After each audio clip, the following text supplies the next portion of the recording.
안녕하세요. 크리스천 영상학교 노전한 심목사입니다. 오늘은 교회 바닥을 밟는다고 저도 하나님의 백성 아니다 라는 점을 한번 생각해 볼게요. 현대교회처럼 무능하고 무력한 시대는 일찍이 없었어요. 그러나 아무도 자신의 문제를 직시하며 문제 삼지 않죠.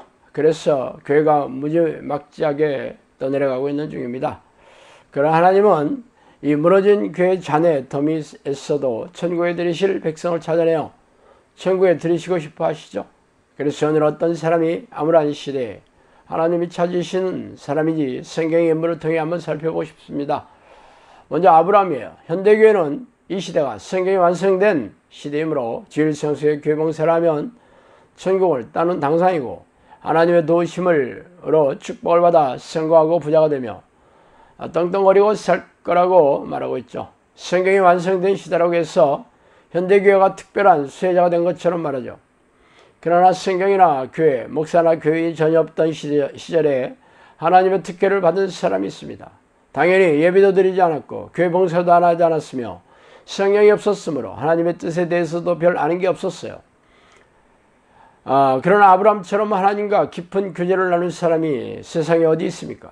성부 하나님으로부터 친근할 명예로운 칭찬을 받은 사람은 아브라함이 유일했으며 하나님이 그의 상급이 되게 해주신다는 경이로운 약속을 받기도 했습니다.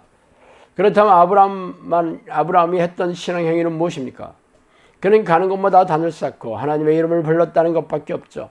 그는 어느 곳에 가든지 하나님의 이름을 부르며 그를 찾아 깊고 친밀하게 교제하면서 하나님의 음성에 귀를 기울이며 그 말씀에 순종하는 삶을 살았습니다.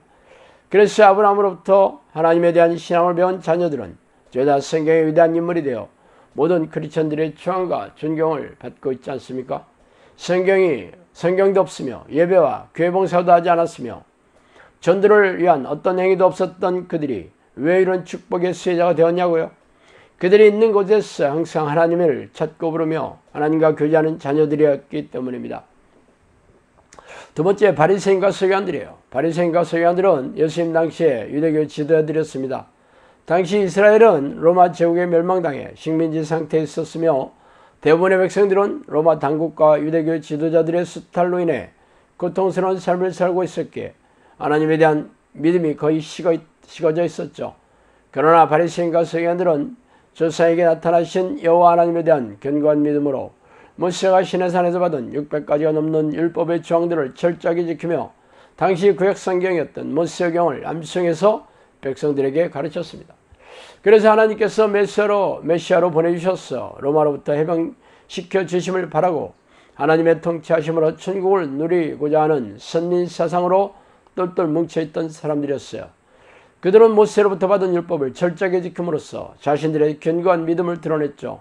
그러나 예수님은 그들에게 독사의 새끼라고 책망하시며 그들이 들어다니며 교인한 사람을 만나면 두 배나 지옥 자식을 맞는다고 맹비난하셨습니다. 아니, 바리새인처럼 철저하게 하나님의 명령에 순종한 사람들이 어디 있습니까? 그런데 왜 예수님은 그들에게 저주에 가까운 독서를 퍼부으셨을까요?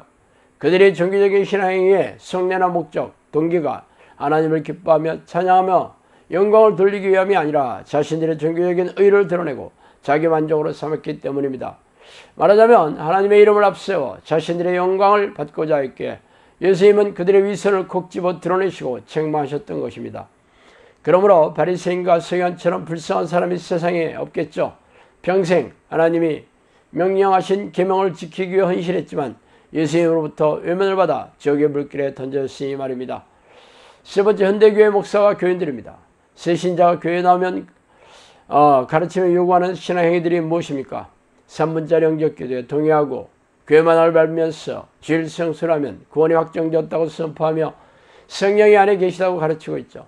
그래서 구원을 기정사실하며 교회 조직을 지탱하며 종교의식에 필요한 각종 희생적인 교회 봉사를 하면 하나님의 축복을 받아 세상에서 잘 살고 부유하게 될 것이라고 말하고 있죠.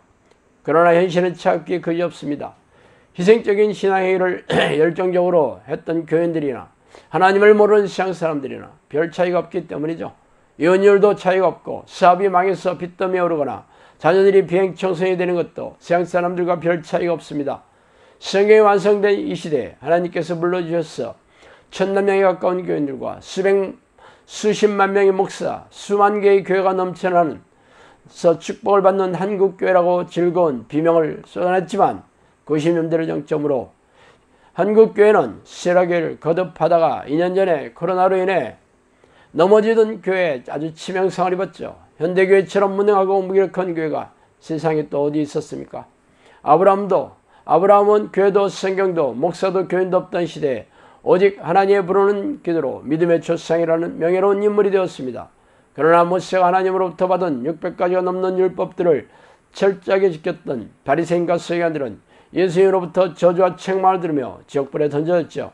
그러나 현대교회는 성경에 없는 영적기도, 주일성수, 교회봉사로 구원을 기정사실하며 비성경적인 번영신학과 무당들이 하는 기복신앙을 들여와 교회가 세속주의에 물들게 하였고 귀신들이 지배하는 집단으로 전락하게 되었으니 참으로 기가 막힌 일입니다. 그래서 대부분의 교인들은 무능하고 무기력한 믿음으로 고단하고 팍팍하게 사는 이유입니다. 하나님이 현대교회를 떠나셨기 때문이죠. 대부분의 교인들이 하루에 10분도 기도하지 않으며 대부분의 목사들도 하루에 30분도 기도하지 않습니다.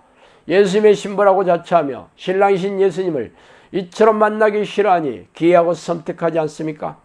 이는 미혹영이 현대교회 목사들과 교인들을 미혹시켜 지배하고 있기 때문이죠.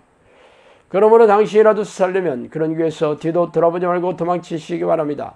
그리고 골방에 들어가 쉬지 말고 하나님의 이름을 부르며 전심으로 성령이 내주를 간구하신 그런 기도의 습관을 들이세요. 그 길만이 당신과 가족이 사는 유일한 길이기 때문입니다. 자, 오늘은 여기까지 하겠습니다. 감사합니다.